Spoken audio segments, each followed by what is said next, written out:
اس میں کوئی دو رائے نہیں ہے کہ وہ تمام لوگ جنہوں نے افغانستان میں طالبان کے ٹیک اوور کو، یہ میں بار بار دہراتا ہوں کہ جن نے بھی افغانستان میں طالبان کے ٹیک اوور کو سیلیبریٹ کیا تھا وہ سب اس دہشت گردی کے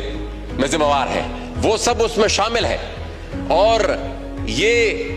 جو خون بھی آج بہ رہا ہے تو وہ سب لوگ جنہوں نے وہاں پر طالبان کو سپورٹ کیا تھا اور وہاں پر ان کے ٹیک اوور کو، یہاں پر ان کا جشن منایا تھا، ان کے ہاتھ ان خون کے خون سے رنگے ہوئے ہیں۔ میں صرف آج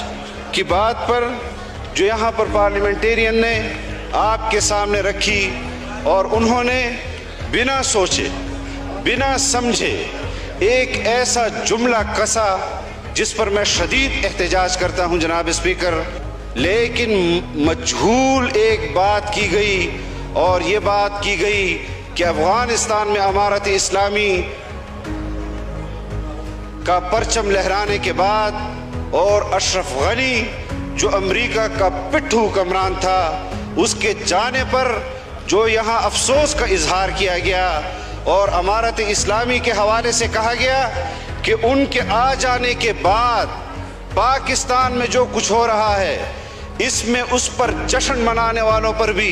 کہ جو امارت اسلامی کے آنے کے بعد جشن منا رہے تھے ان کے ہاتھ بھی خون سے رنگے ہیں۔ آپ مجھے بتائیں کہ جب امارت اسلامی افغانستان میں برسر اقتدار نہیں آئی تھی، جب وہ فاتح نہیں تھے، اس سے پہلے کے جو واقعات ہیں اس کا خون پھر ہم کس کے ہاتھ پر تلاش کریں؟ ہم آپریشنز کی مخالفت کر رہے تھے یہاں پر، جب ہم آپریشنز کی مخالفت کر رہے تھے قبائل کے اندر،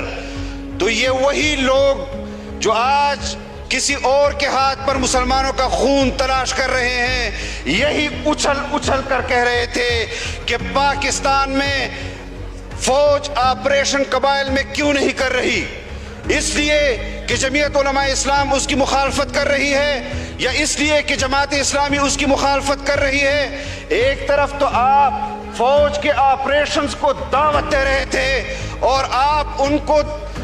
اس لحاظ سے دعوت دے رہے تھے کہ قبائل مذہب کی وجہ سے یا مذہبی لوگوں کی وجہ سے اس خلفشار کا شکار ہیں، اور پھر جب فوج نے وہاں پر آپریشن کیے اور تمہاری خواہش کے مطابق کیے تو تم نے اپنے پشتون حقوق کے حوالے سے تنظیم بنائی، پورے ملک کے اندر گالیاں دی اسی فوج کو جس فوج کو تم قبائل کے اندر آپریشن کی دعوت دے رہے تھے۔ یہ دو رنگی ہمیں قبول نہیں۔ ہم نے اگر اختلاف کیا ہے تو دلائل کی بنیاد پر کیا ہے۔ کس چیز کو دہشت گردی کہتے ہیں؟ یہ جو کچھ افغانستان کے اندر ہو رہا ہے، اگر ہم نے امارت اسلامی کی اس جدوجہد کو امریکہ کے خلاف آزادی کی جنگ قرار دیا تھا، جہاد قرار دیا تھا، تو ہم نے کشمیر کے اندر بھی کشمیریوں کی آزادی کی اس تحریک کو جنگ آزادی سے تعبیر کیا تھا، وہاں پر شہید ہونے والے مجاہدین کو تعبیر کیا تھا، اور آج آپ خلط ملط کر رہے ہیں۔ اس بات کو خلط ملط نہیں کرنے دیا جائے گا۔ جو لوگ دہشت گرد ہیں ببانگ دہل کہیں گے کہ وہ دہشت گرد ہیں، اور جو جہاد ہے ببانگ دہل کہیں گے کہ یہ مجاہدین ہیں۔ ہمارے منہ میں امریکہ کی زبان نہیں کہ امریکہ ہماری ڈگڈگی ہلائے گا تو یہاں ہم اچھل کر کہیں گے کہ ہاں یہ مجاہدین ہیں اور یہ دہشت گرد ہے۔